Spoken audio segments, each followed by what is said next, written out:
a holiday. You just expect it. Over the river and through the woods tonight. The latest on the holiday travel as millions make their way to Grandma's house and other destinations. She punched me. I have no idea. I never met them. Random attack, another apparent victim of the so-called knockout game in San Diego. How she says she was assaulted. And iconic aircraft, a new addition to the Air and Space Museum and how it was created. Good evening. Thanks for joining us. I'm Jim Patton. And I'm Janet Zapala. You know, it almost seems like an annual tradition. Bad weather plus millions of travelers making for an unpredictable and frustrating journey back home for the holidays. Karen Kafa checks in with travelers on planes, trains, and on the roads. Take rain, snow, and sleet. Add more than 43 million people in the skies, on the rails, and on the road. That sounds like a recipe for a tough travel day. With packed planes and tight schedules, Wednesday's weather threat fueled concerns about an airport domino effect. On a normal day, a typical aircraft's probably going to be in 7 or 8 markets during the course of the day. So, you know, a delay in Boston this morning can easily impact passengers in Las Vegas. But at major airports like Washington's Reagan National, New York's LaGuardia, and the world's busiest, Atlanta's Hartsfield-Jackson, a few cancellations, some weather-related delays, but not the nightmare many envisioned, leaving airlines and passengers breathing easier. Everyone at work yesterday was telling me I should be worried. In the Northeast Corridor, another travel option. In the midst of what Amtrak calls their busiest day of the year, crowds and lines, but no major delays at Washington's Union Station. Everything is running smoothly right now, and we're in good shape to handle our passengers and make sure we get them to their destinations. At New York Penn Station, most passengers standing and waiting through minor delays knew what they were getting into. It's a holiday. You just expect it. Whether by air, rail, or car, it's just a few days before travelers do it all over again, hopefully under sunnier skies on Sunday. I'm Karen Kafa for San Diego 6 News. I want to take you live now out to Lindbergh Field. You're looking at the departure gate at Southwest Airlines at Terminal 1, and you can see it is quite busy for after 10 p.m. at Lindbergh Field, but this is what you'd expect as people are making their way, as we said, to Grandma's house and elsewhere. This is the first time holiday travelers will be experiencing a new dual-level roadway which separates arrivals and departures. The airport authority says they are grateful for the extra space created to help ease increased holiday traffic. Great experience. This is our first holiday season with the dual-level roadway open, and it's just been such a blessing. People aren't fighting at the curb trying to drop people off at the same time they're picking people up. So with double the amount of curb space, it makes for a much smoother experience. Lindbergh officials say they expect Sunday to actually be the busiest travel day, with an anticipated 69,000 travelers coming through San Diego's airport. And with the holiday week upon us, the California Highway Patrol began its maximum enforcement period tonight, and that means every available officer, some 8,000 statewide, will be out patrolling roads and highways. Officer Kevin Perlstein says this is the most dangerous time of year, and he has this warning for motorists. If you're gonna, go to a party and indulge in some alcoholic beverages, designate a driver before you get to the party, not the end of the party where you compare, well, I've had 4, you've had 6, I guess I'm driving. It's before you get there. That's the message we're trying to get out. The officer warns anyone who drinks and drives and gets stopped will go to jail. He also urges drivers and their passengers to wear seatbelts, watch your speeds, and eliminate distractions. Well, police in Los Angeles still negotiating with a gunman who is now holed up inside an Inglewood home with 2 hostages after shooting an officer. Reports of a family disturbance sent officers to the home around 12:30 this afternoon. Police say the gunman opened fire on arriving officers and they fired back. An officer was shot in the chest, but his protective vest stopped the round. Witnesses said a teenage girl had run from the house screaming but was dragged back inside. She is believed to be one of the hostages. Authorities have evacuated a block of homes and negotiators are talking to the gunman. And police are on the lookout for a man they say tried to sexually assault a woman in Park West. This incident happened last night around 10:30. Police say the victim was walking in the vicinity of Albatross and Grape Street when the suspect grabbed her. Well, she screamed for help, and the suspect ran off. Police described the man as black, between 20 and 30, about 5'5", with a medium build. He was seen wearing a beanie cap, khaki pants or shorts, and the victim told police the assailant had a scrunched face and appeared to be a transient. Police are asking anyone with information to please contact authorities. Another San Diegan is coming forward claiming to be a victim of the dangerous knockout gang. Yeah, this incident also happened in the gas lamp at a bar on 5th Avenue. Nami Kim says she was leaving the bar's restroom when she was suddenly punched in the face for no reason. She punched me. I have no idea. I never met them. Oh my God. I was so shocked. Really. Kim confronted the woman outside the bar where the attacker even posed for a photo. The victim says she was then sucker punched again, this time by a friend of the first attacker. Kim suffered some minor injuries from the pair of punches, and she's now working with San Diego police to find the assailants. An 81-year-old missing woman has been found and her son in jail tonight on suspicion of killing her. The Los Angeles area woman was reported missing on November 15th. Her body found last night in the 600 block of Alpine Heights Road.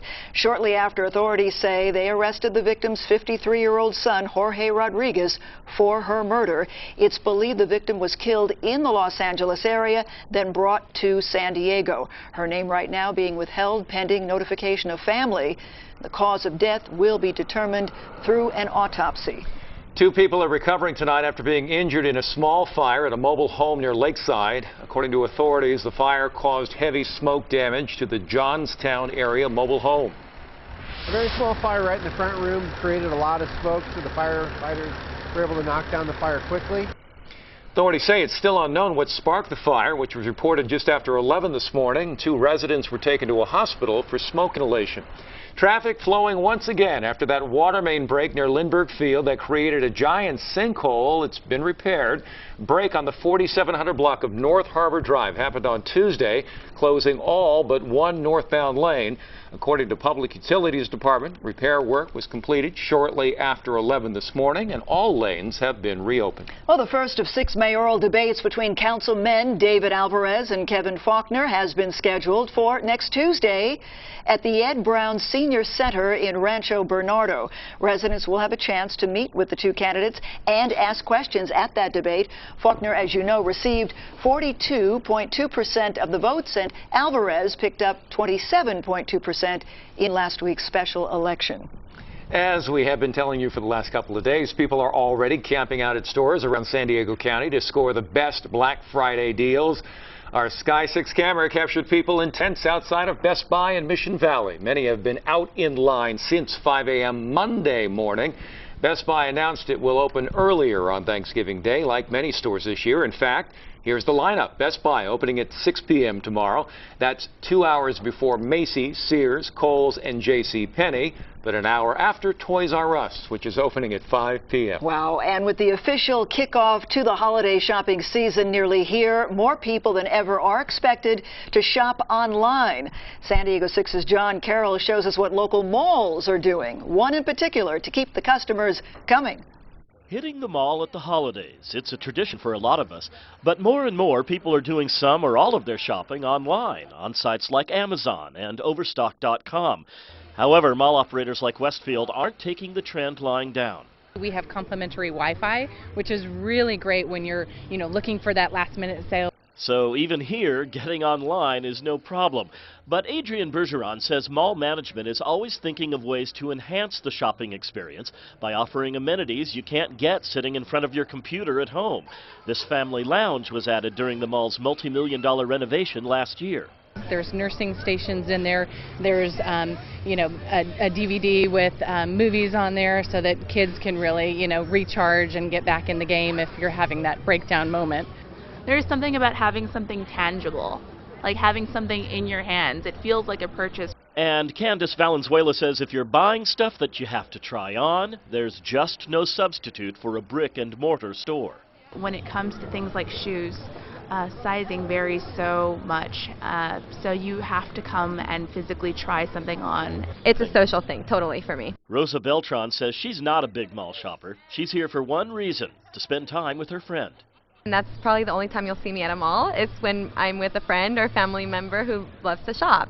Westfield knows that the mall experience by itself isn't enough to lure customers. They're also competing on price by offering customers these little black books. They're full of discount coupons. I mean, every retailer has to remain competitive and follow the trends of, what's happening. So whether you plan on doing your holiday shopping in the mall, online, or some of both, the fierce battle for your shopping dollar rages on. John Carroll, San Diego 6 News. Yeah, it is all about the deals, but I love to touch and feel. I have to know what I'm buying. Like the one woman said, it is a social thing, yes. right? Just to hang all out, be around excitement. other people, see all the stuff. Exactly, yeah. Like a kid in a candy shop. And you get to be outdoors sometimes in San Diego. Is the weather going to comply with that? Yeah, earlier in the week we were thinking rain was going to impact Black Friday shopping, but now we think, for the most part, it may hold off. Satellite radar, though, showing us this big band of clouds. This system about 500 miles off our coastline, so it's mostly going to affect right along I-5. 7 a.m., a 5% chance of some drizzle, 58 degrees, 66 for you by noon. And as you eat your turkey, 64 degrees at 5 o'clock and a 10% chance of rain. Coming up, we'll tell you what cities have the best chance of dealing with some of those sprinkles, how low temperatures are going to fall for Turkey Day, and when temperatures actually are forecasted to spike up again above average. Jim and Janet. Got the best weather in the country. We are so lucky. Yes, we are every day. All right, a heartwarming reunion only on San Diego 6. An Oceanside woman who was kidnapped as a child reunited with her mother 44 years later. And faster than the speed of sound, the harrowing story you haven't heard about this iconic addition to the San Diego Air and Space Museum. San Diego 6 News at 10. Imagine learning after 44 years that you have been living a lie. That the man who raised you actually kidnapped you, and the mother you never met and never wanted to see has been desperately searching for you ever since. San Diego 6's Derek Stahl met one such woman and helped her reconnect after all these years. Derek. Good evening. Her name is Angela Palmer. She was raised by her father in Germany, and she now lives in Oceanside. Just a week and a half ago, she thought she had no family left, but that all changed, and we invited her here to see her mother for the first time. Come on in. What convinced you that she really is your mom? I asked her a few personal questions that only she would know. Angela Palmer hasn't seen her mother in 44 years, since the days when these photos were taken. I just knew that she gave me up, that she didn't want to be in my life, and that's pretty much everything that I've been told throughout my whole childhood and growing up. It turns out just about everything she was told about her mother was a lie. Born in Germany, Angela was raised by her father, and they were always on the move. They moved 12 times between Germany and France in 18 years. What he was telling us was because he was a traveling salesman, so we would have to move from area to area, so he would be able to get new clients and so on and so forth, when in all actuality he was wanted. Wanted for kidnapping Angela and for domestic abuse, she says. Angela learned the real story just a week and a half ago when she got an unexpected friend request on Facebook. I looked down at it and the last name just rang a bell with me. So I looked at the profile and I looked at pictures and names within the pictures and I realized, wait a minute, that's my mother's last name. Little by little, the two spoke over Facebook. They exchanged photos but no phone calls, reconnecting slowly after so many years apart. But on this trip to our newsroom, Angela Palmer is about to see her mother for the first time. Hallo, wie geht's? It's okay. Need one of those. It's okay. Okay. From her home in Croatia, Angela's mother Helga explains she never gave up the search for her daughter, spending years tracking her throughout Europe and into the U.S. Even our translator got choked up. I'm a mother myself. It's very, very heartwarming. Möglicherweise nächstes Jahr. There's so much catching up to do and so much that needs to be filled in. Till last Friday, I had no family. So now I have a mother, a stepfather, and 2 half-brothers. And a big extended family. It's just something that, I don't know how to explain it. It makes for a nice holiday. A nice holiday indeed. Angela Palmer is hoping to raise enough money to bring her mother here to the States so they can actually meet in person. She started an online crowdfunding campaign, and we've put a link to it on SanDiego6.com. Go check it out. Now, for now, live in studio, Derek Stahl, San Diego 6 News. What a story, Derek. Thank you so much. An iconic aircraft in aviation history now has a place on the rotunda of the San Diego Air and Space Museum. About a dozen guys worked regularly during that period of time, Monday, Wednesdays, and Fridays, and built it from scratch downstairs from a large pile of aluminum. Museum curator Terry Brennan says over the last 2 years, this replica of the Bell X-1 has been under construction in the basement of the museum. The aircraft, with test pilot Chuck Yeager at the controls, was the first to break the sound barrier in October of 1947. It took 50 tries, with the plane being launched from a B-29 bomber that was flown by Brigadier General Robert Cardenas. And he says there were some harrowing moments, like the time the X-1 wouldn't release, and he had to land the bomber, not knowing if the X-1 might come loose at any time. I didn't even hear the rubber screech, so that was about the only incident that really was perilous. Because if I had landed heavy, it would have blown the whole thing up. And he didn't hear the rubber screech because he had landed that bomber so smoothly. The X-1 was actually modeled after a .50 caliber machine gun bullet, which was known to be stable at supersonic speeds. Well, take a look at Mother Nature's work of art. That circular pattern of ice is called an eddy. It formed on the Cheyenne River in North Dakota. And patterns like this have been seen before in the river when it begins to ice up. But this one, well, this one's pretty rare because it's nearly, as you can see there, a perfect circle. It does. It looks perfectly round. Wow. Amazing. Fun stuff, that weather, isn't it? It is. It's so much fun. That's why I majored in it. And that's why I'm here to tell you our lovely forecast. So many people concerned with Turkey Day and plans hanging outside with your nieces and nephews. So here we go. Starting you off today, we did see some clouds rolling in throughout the morning into Oceanside. The clouds are actually forecasted to thicken up slightly, producing a chance of drizzle, but nothing too much to impact you from having a lovely day. Not only Thursday, but on into Friday as well. For today out over toward Poway, we were above average. These temperatures are actually going to fall slightly considering our clouds are thickening up. 76 degrees in Poway, that's exactly what I had forecasted for inland communities.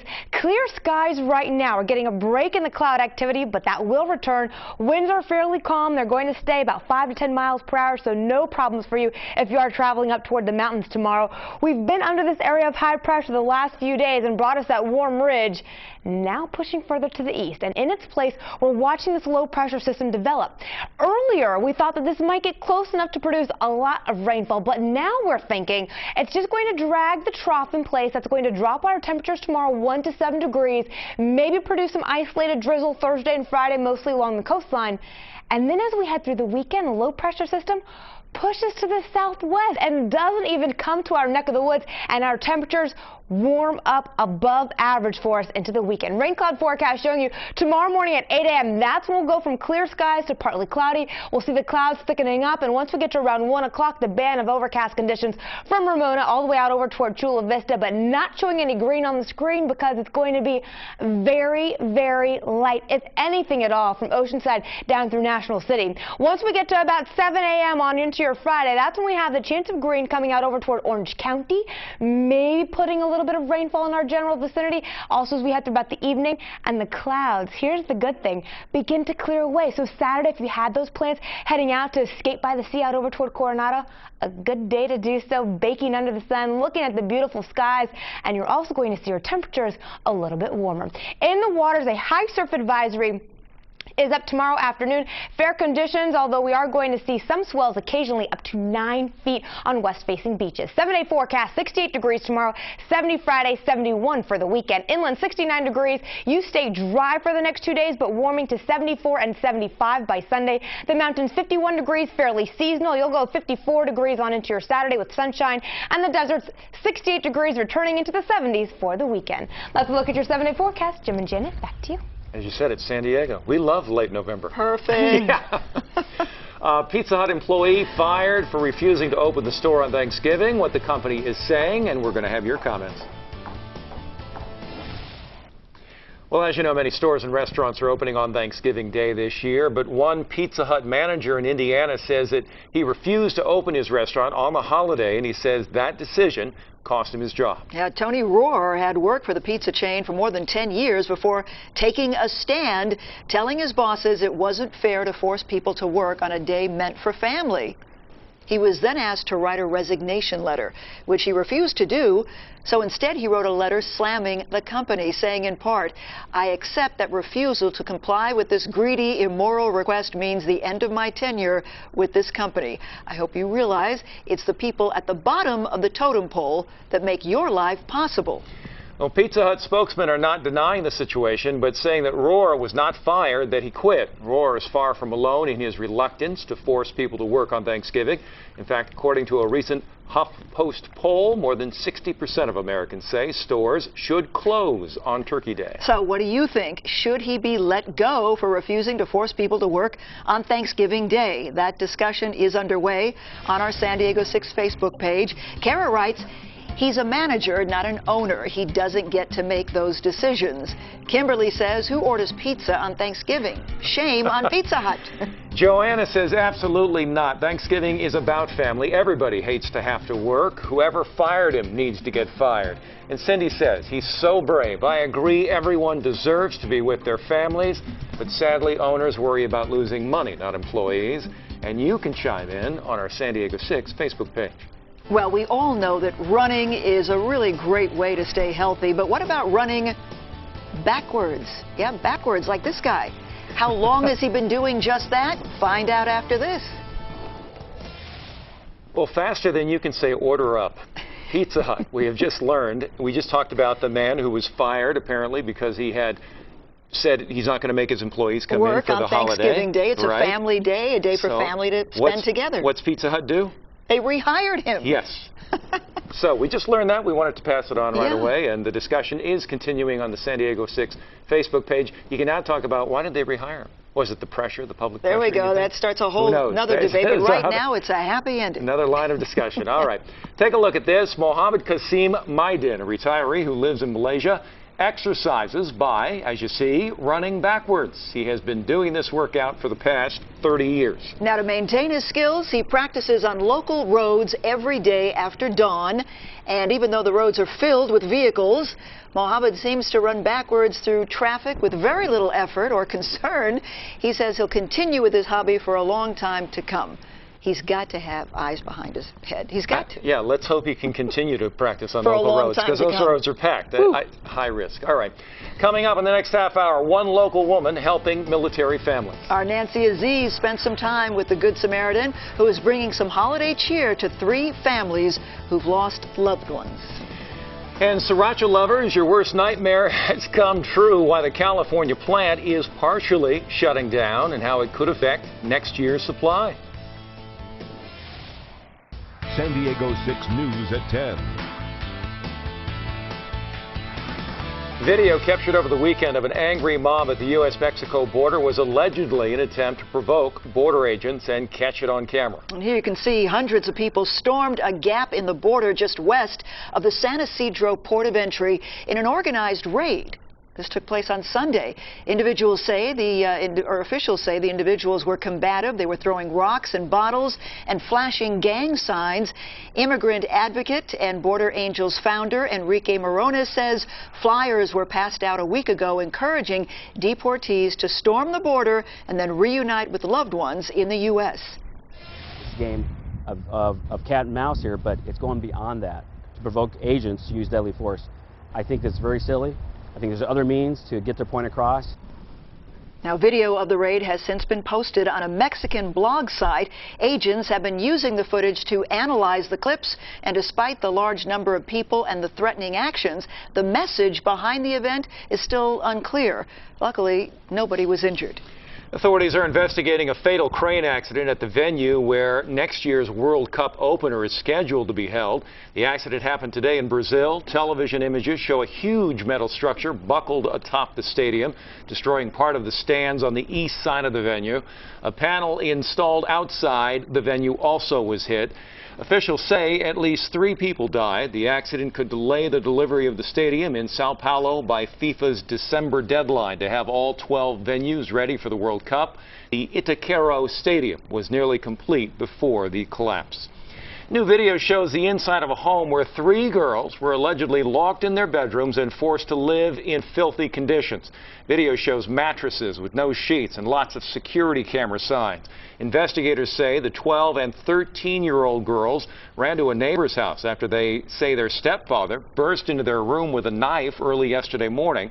When police arrived, they found a 17-year-old in the home as well. A police report says the girls told investigators they hadn't bathed in months and were only fed once a day. The residence was alarmed extensively through the exterior perimeter openings as well as the interior doors of the bedrooms, so that anyone who opened the door, there'd be immediate notification to others.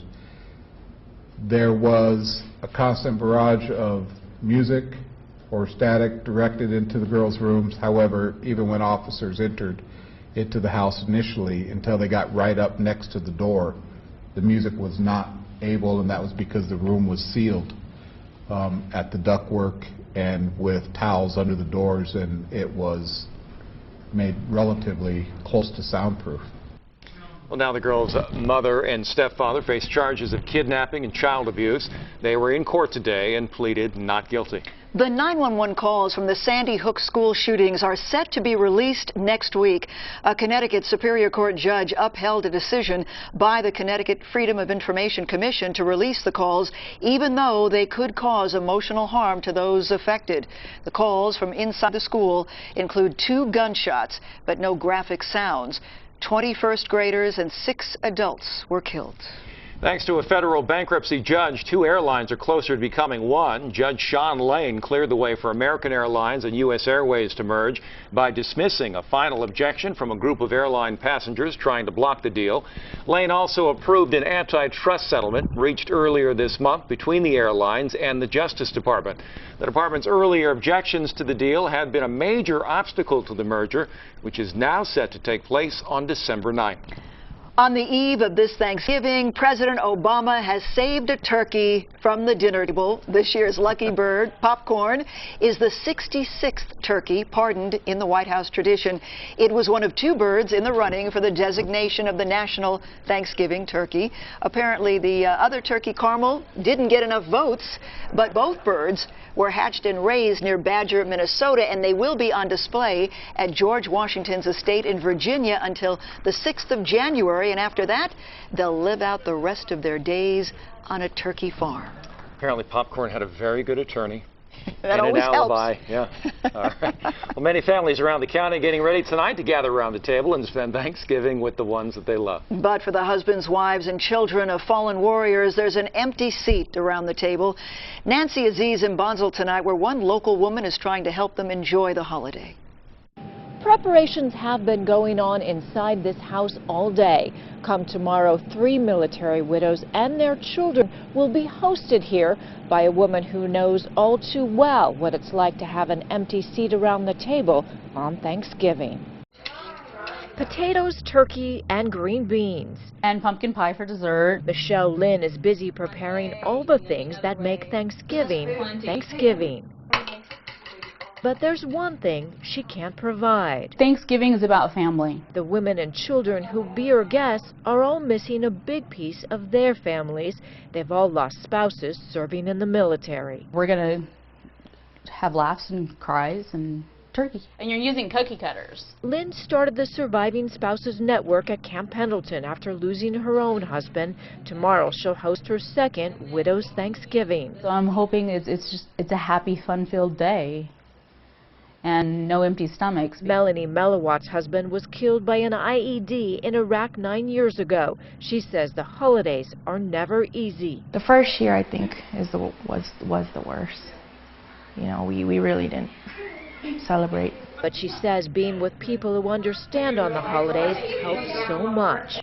We are spouseless now, but when we get together, we're complete. Lynn's hoping to make her widow's Thanksgiving less about what's on the table and more about who's seated around it, trying to fill some empty chairs with love. Surviving Spouses Support Group offers other services for military widows. For more information on how they help, go to our website, sandiego6.com. We are in Bonneville tonight. Nancy Aziz, San Diego 6 News. All right, some important breaking news we need to make you aware of. San Diego police asking for people to be on the lookout for a guy wearing a colorful jacket and a ski mask. He was first seen on the 94 freeway, apparently carrying a rifle. Police are now searching for him on the 1900 block of Harrison Avenue. That is in National City. So far, no injuries have been reported, but if you see this man, police say, of course, he could be dangerous. Do not approach him. Contact authorities. All right, so we know Thanksgiving is here, a time for family, friends, and lots of food. But the question is, how can we eat our favorite foods while sticking to our diets? Calandra Corder has some tips. Let's face it, overindulging on the Thanksgiving meal can add hundreds, if not thousands, of calories. So how do you enjoy the culinary pleasures, yet keep the waistline in check? It may sound counterintuitive, but don't skip any meals that day. We do tend to overeat because now we're over hungry and we have a lot of temptation in front of us. Gravies and dressings usually have lots of butter and fat, and try to avoid vegetable casseroles. Make some vegetables more flavorful, but without butter, without cream, without oil. Those are all going to be places that we can save calories. And if your thinking is, this is just a once or twice a year indulgence, have a small spoon of everything, and you'll end up having a full plate, and you'll end up feeling very full when you're done. And speaking of full, what about the drinks being served? For every glass of alcohol, have at least 16 ounces of water. Good advice for a healthy and festive day filled with food and gratitude. For today's Health Minute, I'm Calandra Corder. Well, your worst hot sauce nightmares are apparently coming true. A California judge has ordered the Sriracha hot sauce plant to partially shut down. This after neighbors of the plant in Irwindale complained of a pungent smell coming from the plant's facility. People living near the factory have complained of asthma, nosebleeds, even heartburn from inhaling the spicy odor. The plant's operator says there's really no reason to close down the plant right now because harvest season for red hot jalapeno peppers, the sauce's key ingredient, by the way, is over. Car dealership owner in Arkansas under arrest after he accidentally dialed a man that he was planning to have killed. And this happened, apparently, while he was meeting with the hitman. Larry Barnett and the hitman were both arrested after the target called police. He said he could hear the entire 90-minute phone conversation. Police went to Barnett's home and arrested him. They then found the hitman a short time later, reportedly just a few minutes after he had broken into the target's home and tampered with his gas stove. Police say Barnett owed the target a lot of money. 2 grandparents take action against suspected thieves, how they help put 4 people behind bars. And they're at it again, pranking people in time for the holiday, where Freaky, the scary snowman, has been set up for its 4th straight year. Good evening, meteorologist Sabrina Fine. Tomorrow, getting ready to grab the pumpkin pies out of the oven. We'll notice about 64 degrees at 5 o'clock out over towards San Marcos. Feeling a lot like fall. We'll take you hour by hour coming up on the flip side of the break. And an officer is being called a hero, but he says, well, I was just doing my job. A daring rescue that saved a man from burning to death. Still ahead. Take a look at this. A police officer in southern New Jersey being hailed as a hero for saving a man from a burning truck. Here you can see video of the dramatic rescue. Police officer Scott Christinger sees a truck burning in front of him, quickly runs out toward it. And you can see him open the driver's side door, pull the unconscious man out and away from the vehicle. Then he goes to the passenger side to check for others. The victim was hospitalized in critical but stable condition. As for the officer, he says he was just doing his job. The Chargers are still riding the emotional high that was last weekend's win in Kansas City, but of course now the team has to focus on their next opponent, the Cincinnati Bengals, right here in San Diego. And San Diego 6's C.S. Keys now with more from Chargers Park. Timeouts for the Chargers. As Rivers goes for the big ball to Ojira Tutu, and he has it for the touchdown. If you follow social media, You think the Chargers won the Super Bowl last week in Kansas City. What a throw. Now, it was an emotional win and one that keeps playoff hopes alive. The question is, can they ride that emotion into this week? The fans have been great at home all year long, so we're looking for another loud crowd, and the team's going to be well prepared, so we're looking for a great Sunday. It seems like we've been on the road all year, and we've had some long trips, so it'll be nice, especially this week, to be at home and get some support from our fans. Being able to manage the emotional highs and lows in this league is very key to being able to sustain the right mental focus week to week. We've had to handle the lows 3 weeks in a row, the last couple, and then now we have to handle a high, and all of a sudden not think, well, no, that was easy, because that was hard. It was hard to go find a way to win that game, and I think realizing that and having the same approach this week will give us the best chance to win 2 in a row. Cincinnati's coming off a bye and have won the last 2 against the Chargers. But San Diego fans will be happy to know the Chargers have beat the Tiger Stripes the last 8 out of 12 games. And of course, you ever heard, Chargers have the next 4 out of 5 at home. Happy Thanksgiving, San Diego. From Chargers Park, I'm C.S. Keys, San Diego 6 Sports. 2 grandparents took matters into their own hands when suspected thieves tried to break into their home. Peggy and Ira Roberts were at their Florida home when they saw a group of strangers on their property late last night. Peggy went outside to confront them, and Ira got his gun. I said, "Who are you and what are you doing out here? What do you want?" Legally, you can't shoot them when they're running away. So I pumped one in the ground, which was a good thing. It alerted all my neighbors. A woman who lives nearby heard the shot, chased after the thieves, tackling one of them. Suspect was held down until deputies arrived. 3 other suspects were caught last night, and a 4th was found and arrested this morning.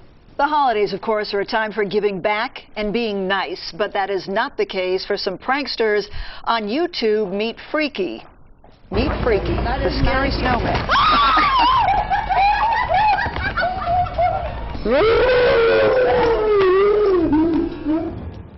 The folks at the Scary Snowman YouTube page set up this prank in Boston. It is the 4th year in a row they've done it, and each time it's been done in a different city. The dozens of YouTube videos they've made combined for more than 90 million views. That is freaky. That's a good one, actually. I like that. Hit a lot of good emotion. The snow has been a little freaky, but it's coming to an end. Yes. We understand. Meteorologist Sabrina Fine. Yeah, the interior Northeast now just dealing with a little bit of snowfall, but the cold air behind it is in fact affecting the Great Lakes. They are dealing with a lake effect snow advisory at least until around 1 a.m. tonight, anticipating another 1 to 3 inches, and then they're going to get hit with another system that's going to come out over to the Great Lakes by Friday. So unfortunately, they have a lot of snowfall. We just get to enjoy a lot of sun. Today, temperature 72 degrees, 5 degrees above average. We will see this number drop slightly, and then in no time, it is back above the norm for the weekend. Currently, clear skies, 49 degrees in Ramona. Good evening to you at Del Mar at 56. Looks like Julian sitting at 42 degrees and Borrego at around 52 as well. We have been dealing with some higher winds, especially out over toward the early morning hours. Right now, we've seen some gusts about 17 miles per hour in Ramona, Alpine, 19 into Julian. Tomorrow, these wind speeds should drop, only looking at about, I'd say 0 to 10 miles per hour in most locations, as we have this area of high pressure in place that's now beginning to shift a little bit further to the east, and as it does so, it's taking away that warmer air. So in its place, we're getting this trough from the jet stream that responds to cooler air. So we'll notice temps falling about 4 degrees along the coastline, 7 degrees for inland areas. But it's only going to last a day and a half because the culprit, the low pressure system, moves to the southwest away from us, allowing the heat to build back in. Hour by hour temperature forecast, 8 a.m. heading out to the grocery store to pick up some last minute items. You forgot the cranberries, 57 degrees out over toward Ramona. Carlsbad sitting at 56 degrees. Once we get to noon, maybe people start arriving at your house. 62 into Chula Vista. You'll see about 60 on into Oceanside. And getting ready to do your Black Friday shopping a little bit earlier on Thanksgiving, you'll see the mid-50s for the inland areas. 7-day forecast, 68 degrees tomorrow along the coast, warming to 71 for the weekend. Inland, 69 degrees tomorrow. You'll be into the mid-70s, though, by Saturday and Sunday under the gorgeous sunny skies. The mountains, 51 degrees, fairly seasonal for you on Thursday. And then you'll see the mid-50s for the weekend. The desert, 68 degrees into the lower 70s by Saturday. That's a look at your 7-day forecast. Jim and Janet, back to you. Sabrina, thank you. The band Bare Naked Ladies pulling out of a big performance while they say the documentary Blackfish is causing them to cancel.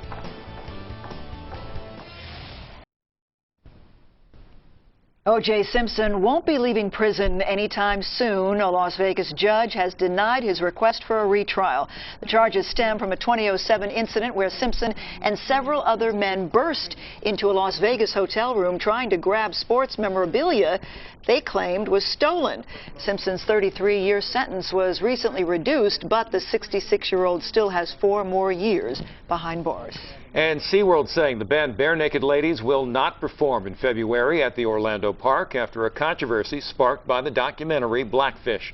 That comes after thousands of fans signed a petition inspired by the film asking the band to cancel. Blackfish examined the safety and ethics of keeping killer whales in captivity. On Monday, Bare Naked Ladies drummer Tyler Stewart tweeted, "Like you, we've seen the movie and we're affected. We're currently looking at options on how to proceed." The show was supposed to happen on February 15th. Well, it's officially over for Ashton Kutcher and Demi Moore. CNN has learned their divorce has been finalized. Kutcher's lawyer filed the final documents Tuesday afternoon. The two married back in 2005, then separated in 2011. Kutcher filed for divorce in 2012. According to People magazine, the divorce was reportedly held up because of disputes over money. Kutcher is now dating actress Mila Kunis. A new propeller plane. This could be your mode of transportation next Thanksgiving. Why some are calling this contraption the flight of the future. Still ahead.